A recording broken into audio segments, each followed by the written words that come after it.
C'est un homme de radio, bien sûr. C'est un homme de scène. C'est un homme de télévision aussi. François Pirette. T'as la tête de l'autre, là, tu ressembles à l'autre de la TV. Un connu, tu sais, un qu'on connaît. Hein. Je m'appelle François déjà. Hé, hey, t'es François Pirette!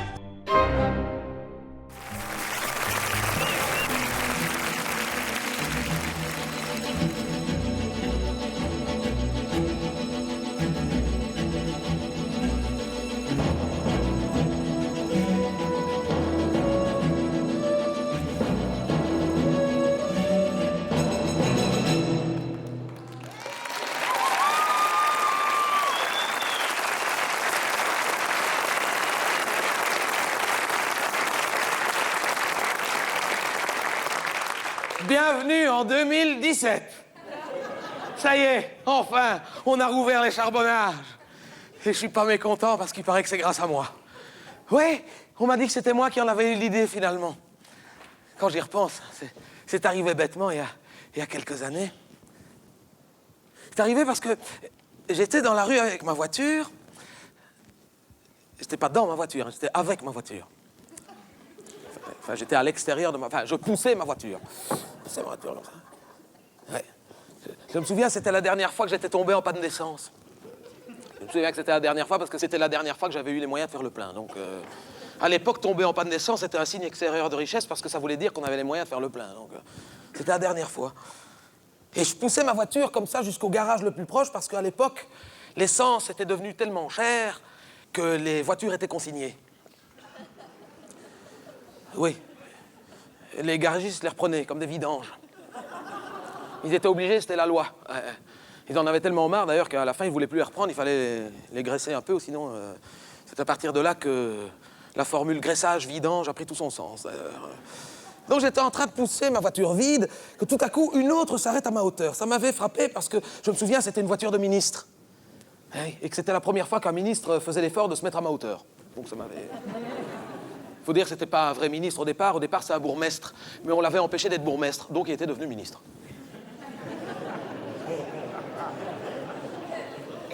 Et il me dit, je peux vous demander pourquoi vous souriez alors que vous êtes en plein effort? Je dis, oui, monsieur le ministre. C'est parce que, vous savez, dans ma condition, on apprend vite à se satisfaire de petits bonheurs. Et là, j'étais en train de me dire que finalement, j'avais de la chance. Que, finalement, ma voiture aurait été plus lourde si le plein avait été fait. Il m'a traité d'imbécile. Il m'a dit qu'évidemment que si le plein avait été fait, j'aurais pu rouler avec, mais je lui ai dit non. Ah non. Si j'avais pu faire le plein une dernière fois, j'aurais poussé ma voiture dans mon garage et je n'y aurais plus jamais touché. Je l'aurais gardée comme voiture de collection. Une voiture avec le plein qui est fait, c'est tellement rare. Et puis je lui ai dit, ça me rappelait le bon vieux temps, le temps où je poussais mon chariot à Cora. Mon chariot qui était trop lourd et je râlais sur ma femme qui en remettait encore plus. Alors qu'aujourd'hui, mon chariot au Cora, je pourrais souffler dessus qu'il avancerait tout seul. Et c'est là qu'il m'a dit, oui, c'est vrai que depuis que les gens ont moins de voitures, ils ont beaucoup plus de souffle qu'avant. Et c'est fou ce qu'on a fait comme progrès dans les roulements à billes. Je dis, peut-être, monsieur le ministre, mais en attendant, moi, j'aimais bien pousser mon chariot parce que ça me mettait dans la position de l'homme heureux, de l'homme honnête, c'est-à-dire le dos courbé, les chines baissées, la tête avec, mais surtout les bras tendus et les mains ouvertes. Là, j'étais heureux.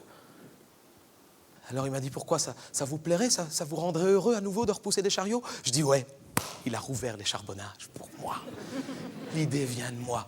Ouais. Et moi qui pensais que j'étais au fond du trou, eh bien, il m'a fait grimper dans l'ascenseur social, là, tu vois, celui qui est là. Et pour regravir les échelons, il m'a renvoyé au fond. Moi qui pensais que le fond, on l'avait touché depuis longtemps, qu'on ne pouvait pas descendre plus bas, monsieur le ministre m'a prouvé qu'il y avait toujours moyen de faire mieux, qu'il s'agissait d'avoir de l'ambition, c'est tout. Moi qui pensais que j'avais mon avenir derrière moi, il m'a dit, mais retournez-vous. La meilleure façon d'aller de l'avant, c'est de retourner en arrière. Et moi qui jusque-là pour mon pays n'était plus que reproductif, je suis redevenu productif. J'ai sorti du charbon de la terre. Et c'est grâce à moi et à mes camarades qu'on a fait baisser le prix de l'essence. Et avec le prix de l'essence qui a baissé, on a enfin pu organiser un grand prix de Formule 1 à un prix acceptable.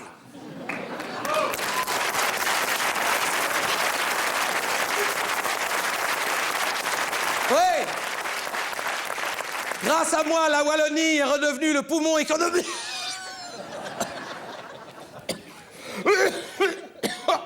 Le poumon économique de notre pays. Oui, Bill Gates n'a qu'à bien se tenir. Aujourd'hui, la Wallonie, c'est Silicose Valley.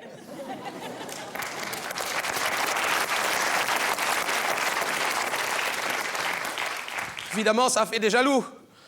Ça va jamais assez bien. Il a fallu que les syndicats s'en mêlent. Ils sont venus nous trouver en disant « Allez, déconnez pas les gars. On a mis 100 ans à s'en sortir du trou, on va pas y retourner. Allez, venez avec nous. » Ils ont été inculpés de détournement de mineurs. Bien fait.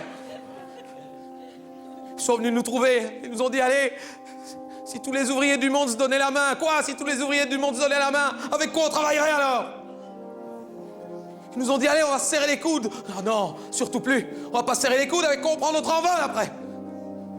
Ils m'ont dit « Viens, viens, on va te rallumer une lueur d'espoir. » J'ai dit « Surtout pas, rallume rien, tu vas faire péter le grisou. » Il m'a dit qu'on m'avait eu, qu'on m'avait promis la lune, une fois de plus, et qu'elle viendrait pas. Et cette fois-ci, elle va venir, la lune. Je lui ai dit, ça va beaucoup mieux. On n'a peut-être pas encore la lune, mais elle va arriver, regarde. On a déjà retrouvé la nuit. Ça va aller. On m'a promis la lune. On a déjà retrouvé la nuit.